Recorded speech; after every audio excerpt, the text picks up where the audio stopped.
9장 57절에서 62절 말씀을 따라서 예수를 따르겠다라고 결단한 사람에게 라는 제목으로 같이 은혜의 말씀을 나누려고 합니다. 우리 모두는 계속적으로 선택을 하면서 살아갑니다. 그리고 어떤 사소한 선택을 하더라도 우리는 그 사소한 선택을 통해서 우리의 삶 가운데 영향력을 끼치며 살아갈 수밖에 없다는 거예요. 오늘 여러분들이 나는 오늘 예배에 참석하겠다라고 선택한 것도 여러분들의 선택한 결과예요. 나는 오늘 예배에 참석하지 않겠다라고 선택하는 것도 내 선택이라는 것이죠. 그렇지만 여러분, 우리가 조그맣게 우리의 삶 가운데서 조금하게 그냥 선택하는 그 선택은 우리의 삶 가운데서 큰 영향력을 끼치지는 않습니다. 그냥 나의 삶 가운데서 내가 이것을 선택할 것인가, 아니면 내가 교회를 갈 것인가, 내가 물을 마실 것인가, 화장실을 갈 것인가, 그런 것들은요 우리의 삶 가운데서 소소하게 일어나는 일들이라는 거예요. 그렇지만 우리가 그런 일을 선택함에 있어서 소소한 일을 빼고 우리의 삶 가운데서 커다란 결정을 하고 우리의 인생의 방향을 설정할 때 우리의 삶의 우선순위가 무엇인가라는 생각을 해볼 필요가 있다는 거예요. 우리가 먼저 일상적인 선택으로 한번 생각해 봅시다. 예를 들어서 우리가 오늘 저녁에 무엇을 먹을까? 오늘 고기를 먹을 것인가? 아니면 면을 먹을 것인가? 오늘 커피를 마실 것인가? 아니면 따뜻한 커피를 마실 것인가? 냉커피를 마실 것인가? 이런 선택은요 개인의 취향에 따라서 얼마든지 우리가 그것을 취사 선택할 수 있다는 거예요. 그래서 그것은 우리의 삶 가운데 영향력을 끼치지 않습니다. 그냥 나는 오늘 따뜻한 커피를 마시고 싶어. 그러면 따뜻한 커피를 마시면 돼요. 나는 오늘 차가운 커피를 마시고 싶어. 그러면 차가운 커피를 선택한다 할지라도 우리의 내 삶 가운데 커다란 영향이 없어요. 나는 그것도 아니고 나는 차가운 커피, 뜨거운 커피를 한꺼번에 다 마시고 싶어. 그래도 내 삶 가운데 영향력을 끼치지 않는다는 거예요. 그냥 우리는 그 모든 것들은 우리의 일상생활 가운데 그냥 소소하게 그런 작은 선택 중에 하나이기 때문에 내 삶 가운데 커다란 영향력을 끼치지 않는다는 것이죠.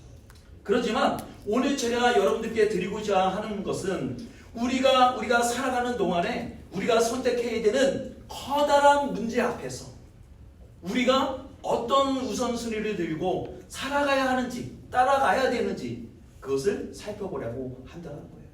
어떤 것들이 있을까?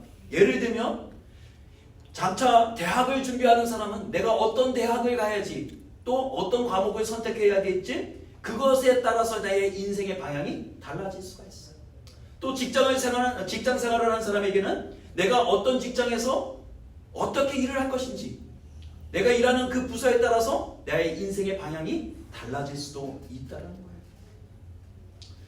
그 여기에서 우리가 어떤 기준으로 그것을 선택하느냐라는 것입니다. 우리가 우리는 나름대로의 기준을 가지고 나의 선택의 인생의 방향을 설정합니다. 어떤 사람은 자기의 경험을 따라서 자기의 인생의 방향을 설정하기도 하고, 어떤 사람은 주변에 있는 저명한 사람들의 말에 따라서 내 인생의 방향을 선택하는 경우도 있다는 거예요. 그리고 또 어떤 사람은 자기의 감정에 따라 선택하거나 단순히 상황에 맞게 내가 그것을 선택하기도 한다는 거예요. 그렇지만 우리에게 가장 선택하는 데 있어서 어떤 길을 선택하고 어떤 삶을 선택하는 것에 있어서 가장 먼저 선택해야 될 것은 우선순위가 무엇인가라는 거예요. 우리의 삶 가운데서 내가 이 대학을 선택을 하고 내가 인생의 방향을 이렇게 선정할 때 우선순위가 무엇이었느냐에 따라서 우리 인생의 방향이 달라질 수 있다는 거예요. 왜 우선순위가 중요하냐면 우리가 이 우선순위가 없어지면 우리 인생이 흔들려 버릴 수밖에 없기 때문이에요. 쉽게 놓칠 수 있기 때문이에요.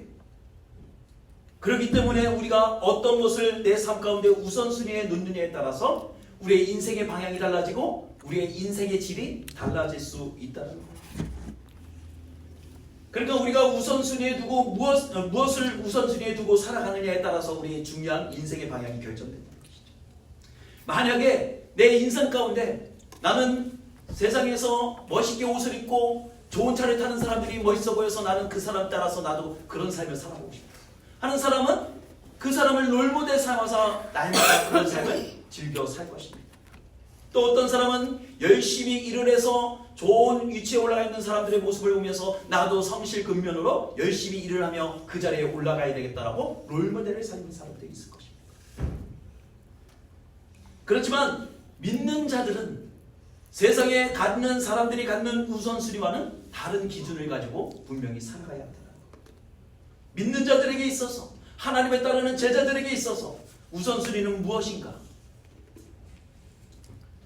성경은 우리 믿는 자들의 삶의 우선순위가 무엇이 되어야 되는지 분명하게 말씀하고 있어요. 그것은 바로 예수님이 우리의 삶의 우선순위가 되어야 됩니다. 오늘 본문에 보니까 예수님이 세 명과 대화를 하는 장면이 나옵니다. 세 사람과 대화를 하는 장면이 나와요. 이 대화 속에서 예수님이 우리가 무엇을 우선순위에 두고 살아가야 되는지에 대해서 교훈하고 계시다는 것을 우리는 발견할 수 있습니다. 첫 번째는 어떤 사람이었는가? 예수님을 따르겠다라고 결단한 사람이 있다는 거예요. 성경을 보겠습니다. 길가에 길 가실 때 어떤 사람이 여쭤오되 어디로 가시든지 나는 따르리이다. 예수께서 이르시되 여우도 굴이 있고 공중의 새도 집이 있으되 인자는 머리 둘 곳이 없다 하시고, 오늘 본문 57절에서 58절의 말씀이에요. 근데 예수님께서 갈릴리 주변을 가시고 계실 때 갈릴리에서 예루살렘으로 가시던 중에 어떤 한 사람이 예수님께 다가와 말씀하였다는 거예요. 말하였다는 거예요. 근데 그 사람이 말하기를 예수님이 어디로 가시든지 나는 당신과 함께 하기를 원합니다 라고 얘기했다는 거예요. 그러면 이 어떤 사람이 누구인가 라는 것을 우리가 궁금해하실 필요가 있는데, 궁금한데 마태복음 8장 19절에 보면 이와 같은 기사가 기록이 되어 있어요. 제가 읽어드리겠습니다. 제가 말씀을 드릴게요. 마태복음 8장 19절에 보면 어떤 사람이 누구냐면 바로 서기관이라는 사람이에요. 서기관. 이 서기관이라는 사람은 어떤 사람인가? 예수님과 서기관의 관계를 우리가 생각해 볼 필요가 있는데, 서기관은 주로 율법, 모세의 율법을 기록하는 사람들이에요. 그것을 다시 종이에다 옮기는 사람들이었어요. 그렇기 때문에 누구보다도 모세의 오경에 대해서 누구보다도 능통한 자요, 그것의 성경에 대해서 너무 잘 알고 있던 사람이라는 거예요. 그들은 그 모세 오경을 다시 대피를 하면서 뭐예요? 그것을 통해서 해석하는 일을 한다는 거예요. 이 말씀이 어떤 말씀이고 이 말씀을 어떻게 우리의 삶 가운데서 적용해야 될 것인지를 가르치는 사람이 서기관들이라는 거예요. 그래서 이것을 바탕으로 해서 어떻게 유대인들이, 하나님의 자녀들이 어떤 삶을 살아야 하는지, 어떤 규칙을 따라야 하는지를 세우는 데 중요한 역할을 한 사람들이 이 서기관들이라는 거예요. 근데 예수님이 이런 일들을 하는 서기관에 대해서 예수님은 뭐 하셨어요? 비판적인 태도를 갖고 계셨어요. 그들 또한 서기관들도 뭐예요? 예수님의 가르침에 대해서 비판적인 태도를 가졌다는 거예요. 네네. 예수님이 공생의 기간 동안.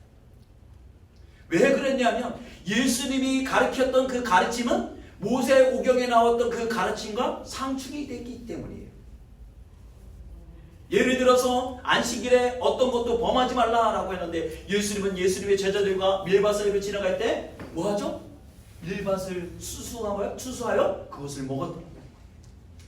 그것부터 해서 모든 일들이 서기관의 눈에는 예수님의 가르침이, 예수님의 행동이 가시처럼 여겨질 수밖에 없었다는 거예요.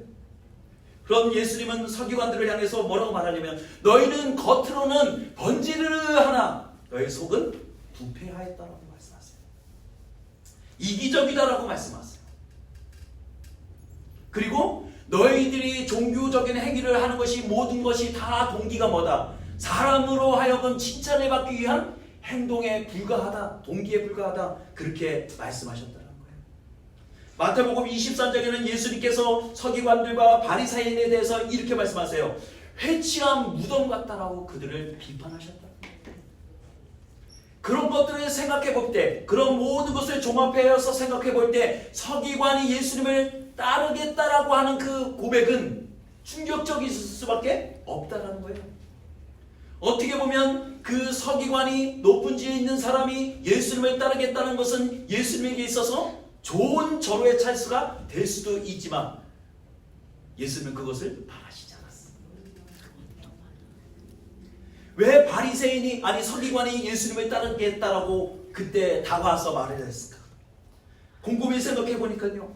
그때 예수님께서 갈릴리에서 이제 예루살렘으로 올라가실 때 많은 사람들이 예수님 주변을 따랐다는 거예요. 그것을 볼 때 서기관은 예수님을 따르게 되면 뭔가 틀림없이 어떤 엄청난 일이 일어날 거야. 뭔가 한 자리 기대할 수 있는 희망이 생길 수 있겠다라는 희망이 그 가운데 있었을지도 모르겠다는 거예요. 근데 예수님께서 그 따르겠다는 서기관의 고백 가운데 이렇게 말씀하세요. 여우도 굴이 있고 공중의 새도 집이 있는데 인자는 머리 둘 곳이 없도다라고 58절에 이렇게 말씀하고 계세요. 야, 짐승마저도 여우도 굴이 있고 공중에 나는 새도 집이 있거늘 나는 머리 둘 곳차 내가 인자가 머리 누울 곳조차 없다. 나는 가진 것이 아무것도 없다라고 말씀하시는 거예요. 이 말씀은요, 아마 그 예수님을 따르겠다라고 고백하는 그 서기관에 향해서 예수님께서 이런 말씀하시는 걸 거예요. 네가 정말 나를 따르겠다고? 너의 엄청난 직분과 그 모든 화려함을 뒤로하고 나를 따르겠다라고? 나를 따르는 삶은 희생을 지불해야만 하는 길이라는 것을 미리 암시하고 계시는 거예요. 나를 따르는 삶은 그냥 대가가 없이 그냥 되어지는 것이 아니라는 거예요. 여러분, 세상의 원리도 마찬가지예요. 내가 무엇인가를 하나를 얻으려고 하면 반드시 하나는 잃어버리게 되어 있어요. 내가 A를 선택하는 순간 B는 내 손에서 놓쳐져 버립니다. 마찬가지로 우리가 예수님을 따르려고 할 때 우리가 세상의 화려함과 세상에 누렸던 그 평안함을 다 뒤로하고 예수님을 따를 때 우리는 세상의 화려함을 잃어버릴 수밖에 없다는 거예요. 예수님은 지금 서기관에게 그것을 말씀하고 계신 거예요. 나를 따를 때 그것은 단순히 따름이 아니라 단순히 나를 따라오는 것뿐만 아니라 너의 삶 가운데서 실제로 대가와 희생이 필요하다는 것을 말씀하고 계신 거예요. 여러분, 예수님을 따르려고 결단했던 서기관의 입장에서는 예수님의 이 말씀이 불편할 수밖에 없어요. 분명히 그 삶은 편안한 삶이 아니라 모든 사람들이 추종하는 삶이 아니라 고달픈 인생이라는 것이 뻔히 보였기 때문이에요. 여러분, 우리가 예수님을 따르겠다고 고백하는 제자의 삶은요, 우리가 살펴보더라도 편안한 삶이 아니었어요. 화려한 모든 사람들이 존경하는 삶의 자리가 아니었어요. 물질적으로, 잠자리적으로 먹는 것뿐만 아니라 그 모든 것이 불편하고 심지어는 내 사랑하는 가족마저도 버려야 할 수 있는 희생의 자리였다는 거예요. 그들은 무엇을 위해서 그것을 희생했는가? 바로 하나님의 나라를 위해서. 하나님의 나라를 위해서 그들은 그것을 기꺼이 헌신하고 예수님을 따르는 거예요. 예수님은 지금 서기관에게 지금 참된 제자의 도가 무엇인지는 외적인 것뿐만 아니라 내면적인 결단이라고 말씀하고 계신 거예요. 예수님의 제자가 된다는 것은요, 이 세상에서 평안함이나 안정된 삶을 추구하지 않고 하나님의 나라를 위해서 기꺼이 나의 모든 것을 희생할 수 있다. 그래서 나는 하나님의 나라를 위해서 그 모든 것을 드릴 수 있다라는 고백을 한 자만이 따라갈 수가 있다는 거예요. 우리는 현재를 살아가는 우리 모두에게는 다 제자다운 하나님의 제자로서의 삶을 우리에게 요구하고 계시지만 우리는 다 예수님의 제자가 되어져서 우리의 모든 것을 다 희생하고 뒤로하고 그것을 포기하고 예수님을 따르기에는 아직도 부족하다는 것을 우리는 알고 있습니다. 그래서 예수님은 서기관에게 나를 따르겠다라고 고백하는 서기관에게 그것을 말씀하고 계시다는 거예요. 여러분, 예수님을 따르는 삶은요, 단순히 내가 하나님을 따르겠다라는 그런 따름만 있는 것이 아니에요. 버려야 하는 거예요. 내려놓음이 필요한 거예요. 때때는 포기하는 것이 필요한 거예요. 그것을 요구하고 계시다. 두 번째는 어떤 사람인가? 아버지를 장사하려는 사람에게 예수님께서 이렇게 말씀하세요. 59절 말씀입니다. 다른 사람에게 나를 따르라 하시니 그가 이르되 나로 먼저 가서 내 아버지를 장사하게 허락하옵소서. 이르시되 죽은 자들로 자기 죽은 자들을 장사하게 하고 너는 가서 하나님의 나라를 전파하라 하시고 라고 말씀하세요.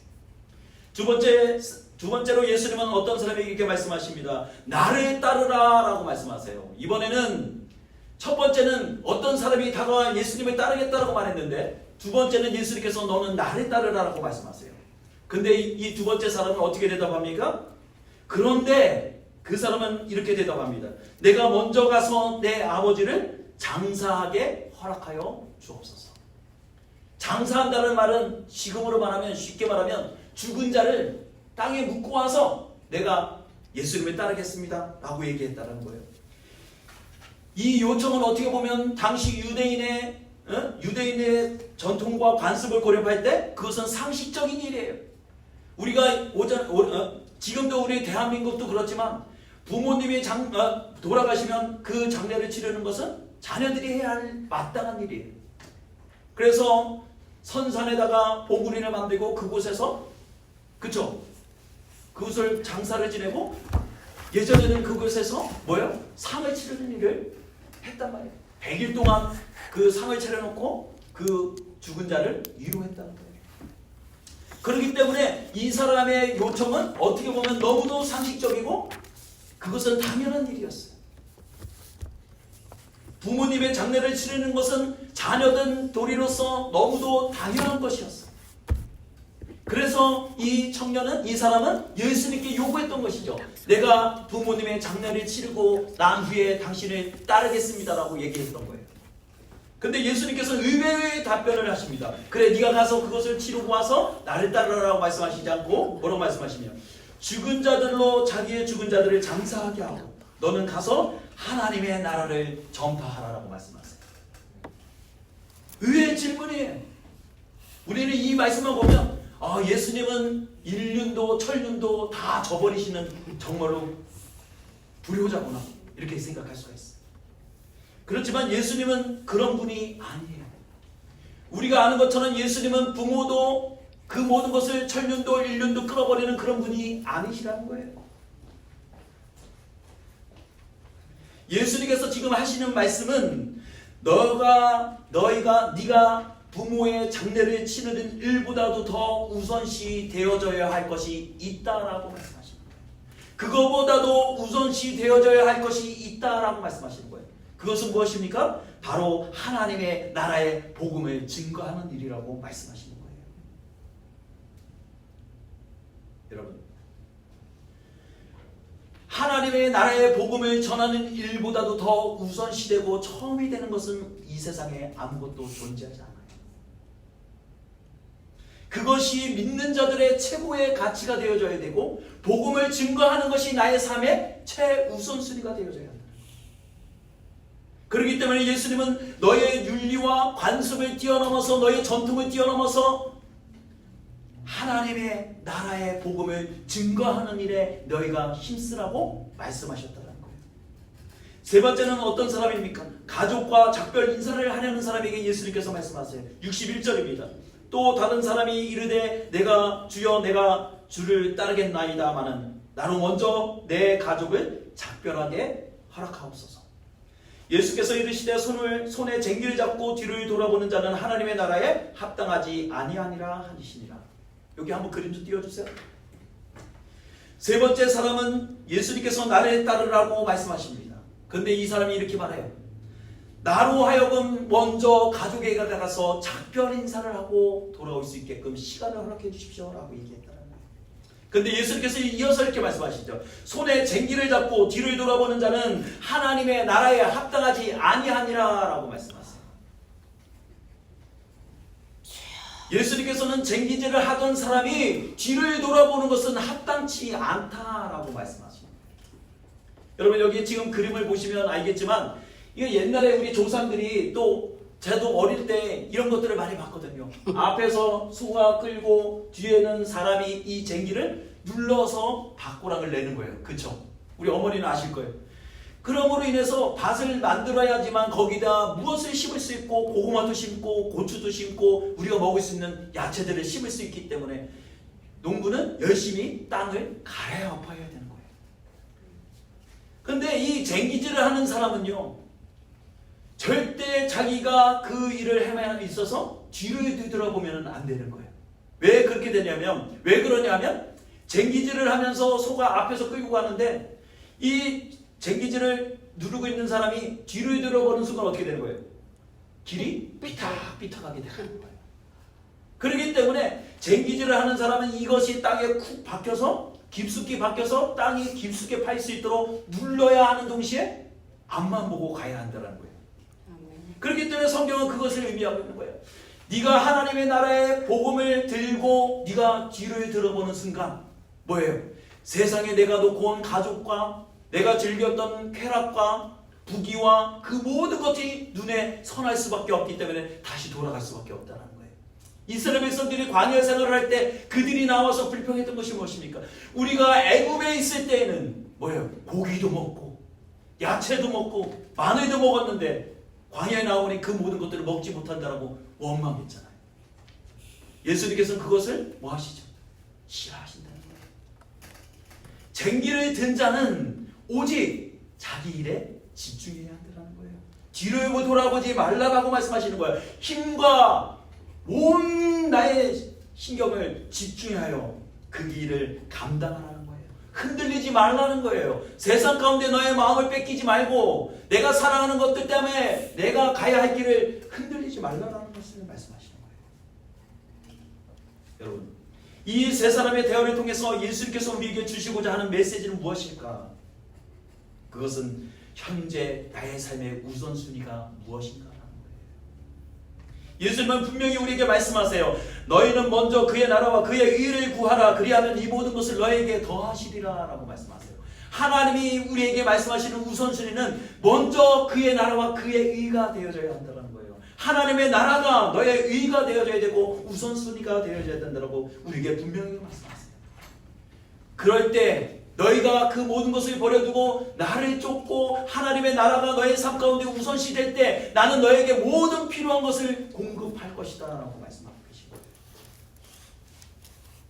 여러분, 그 주님이 우리가 하나님의 나라 가운데 우리의 우선순위를 들고 살아갈 때 예수님께서 우리의 삶을 책임져 주신다고 말씀하십니다. 그러면 우리가 우리의 삶 가운데서 예수님을 우선순위에 두고 살아간다는 것은 무엇을 의미하는 것인가? 여러분, 예수님을 나의 삶 가운데 우선시 둔다는 삶, 그 삶은 어떤 삶인가? 그것은요, 나의 전체적인 삶, 매일의 선택, 관계, 직장, 가정, 재정, 시간, 심지어는 감정, 생각까지도 모두 예수님 중심으로 살아간다는 것을 의미하는 거예요. 내가 순간순간 선택하는 의지마저도 하나님께 속해야 한다는 거예요.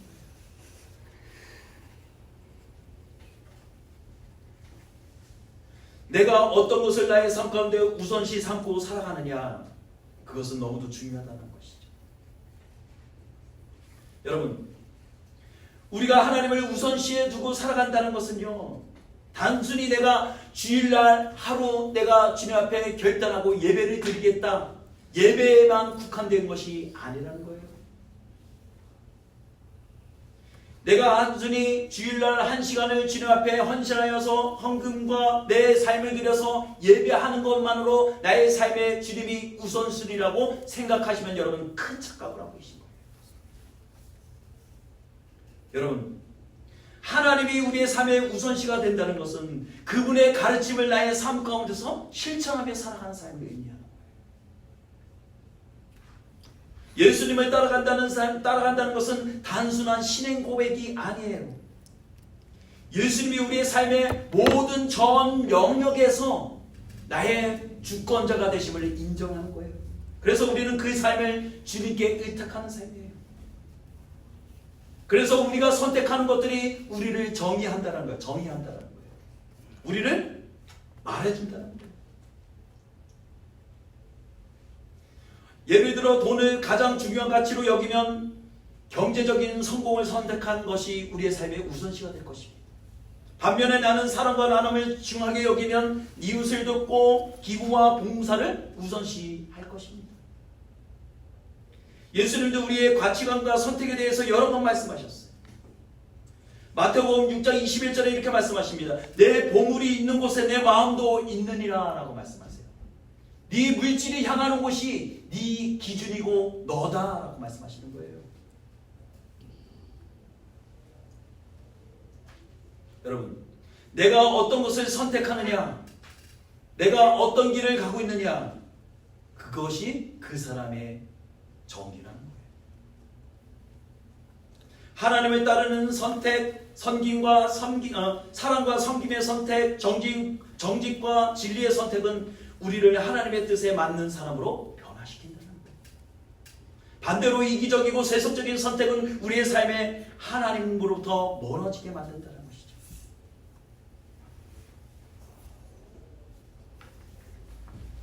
또 두 번째는 예수님을 따르는 삶은요, 하나님의 나라를 전파하는 삶이에요. 하나님의 나라를 전파하는 삶이에요. 여러분, 예수님을 따르는 삶은 단순히 나의 신앙을 지키고 그렇게 주일날 예배를 드리는 것으로 인해서 그치는 것이 아니에요. 예수님께서 우리에게 말씀하세요. 너희는 가서 하나님의 나라를 전파하라 라고 말씀하세요. 말씀을 통해 우리에게 말씀하신 하나님의 약속을, 하나님의 나라를 너의 삶 가운데서 실천하며 그것을 증거하는 삶을 살아라고 말씀하셨다는 거예요. 여러분, 그러면 하나님의 나라를 우리가 어떻게 해야 되는가? 하나님의 나라는요, 쉽게 말하면 하나님의 통치가 이루어지는 것을 말하는 거예요. 하나님이 그곳 가운데 예배를 받으실 분이시라는 것을 고백하는 곳이에요. 그곳이 어디가 되어야 됩니까? 바로 우리의 삶의 터전이라는 거예요. 필드가 되어져야 한다는 거예요. 우리가 예수님을 따를 때 우리의 삶의 중심이 하나님이 되고 하나님의 뜻을 이루기 위하여 살아가는 것이 중요하다는 거예요. 그래서 예수님을 따르는 삶에는 하나님의 나라를 전파하는 것은 복음 전파를 의미하는 거예요. 굿뉴스를 전하는 거예요. 하나님의 나라를 살아간다는 것은 내가 복음을 증거하는 삶이라는 거예요. 우리는 하나님의 나라를 생각할 때 장차 내가 죽으면 육신의 모든 삶의 영역이 끝나면 내가 입성하는 곳, 내가 가는 그곳이 천국이 하나님의 나라라고만 생각한다는 거예요. 그런데 여러분, 그것만 아니라는 거예요. 하나님의 나라는요, 우리가 물론 우리의 육체가 끝나는 그 순간 하나님이 계시는 그곳에서 영원히 누리는 기쁨을 누리는 천국이 우리의 하나님의 나라일 수도 있지만, 예수님께서 말씀하시는 것은 현재 이 삶 가운데서 하나님의 통치가 이루어지는 것이 하나님의 나라다라고 말씀하시는 거예요.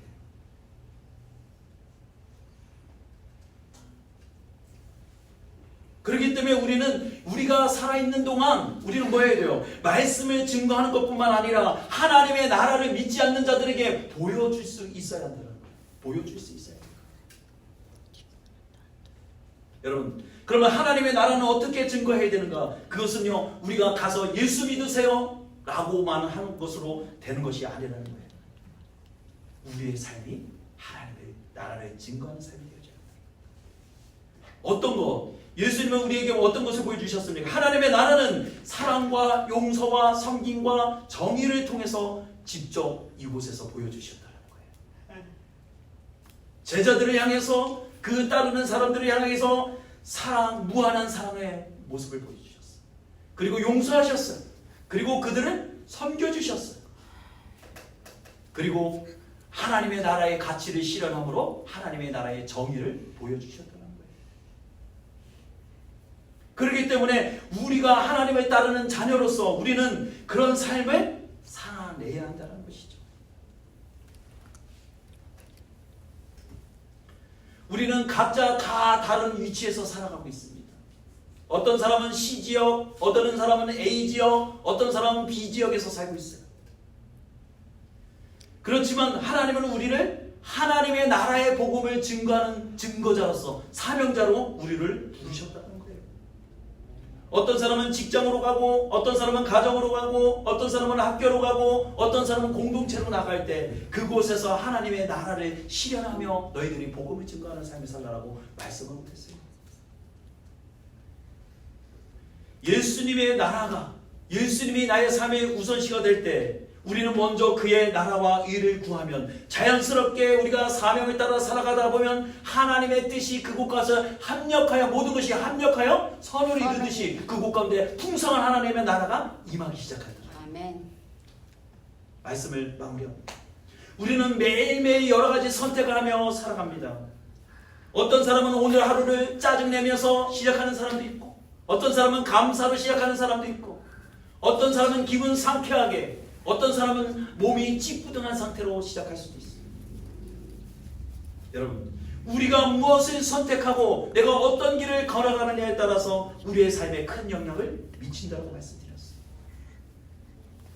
예수님께서 우리에게 말씀하신 것처럼 우리는 예수님을 우리의 삶에 우선시에 두고 살아가야 한다는 것입니다. 예수님이 우리의 삶의 중심이 되어져야 하고 우리의 모든 결정이 예수님의 기준으로 이루어져야 한다는 것입니다.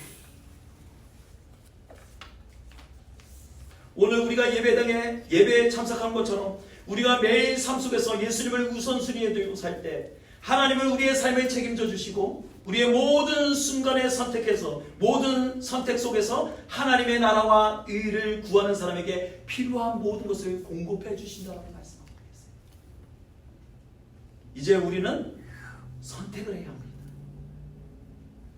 우리의 삶에서 무엇을 우선순위에 두고 살아갈지 바로 이 기준을 선택하셔야 돼요. 하나님께서 우리에게 하나님 예수님의 중심을 두고 하나님의 나라를 먼저 구하는 삶, 하나님 나라를 전하는 삶을 살아라고 우리에게 말씀하고 계세요. 우리가 예수님을 우리의 삶의 우선순위에 두고 살아간다는 것은 결코 쉬운 결단이 아닙니다. 그렇지만 분명한 것은 그 길을 선택하는 자, 그 자는 반드시 복된 자인 것입니다. 하나님은 믿음의 자녀가 하나님의 은혜와 축복 속에서 살아가기를 원하십니다. 그 길을 따를 때 하나님 우리의 삶에 인도하시며 우리의 모든 필요한 것을 공급해 주실 줄 믿습니다. 하나님의 나라와 그의 의를 구하며 예수님을 우선순위에 두고 살아가는 삶을 통해 우리가 이 세상에서 하나님의 빛을 비추는 삶을 살아갈 수 있기를 주님의 이름으로 축원합니다. 기도하도록 하겠습니다.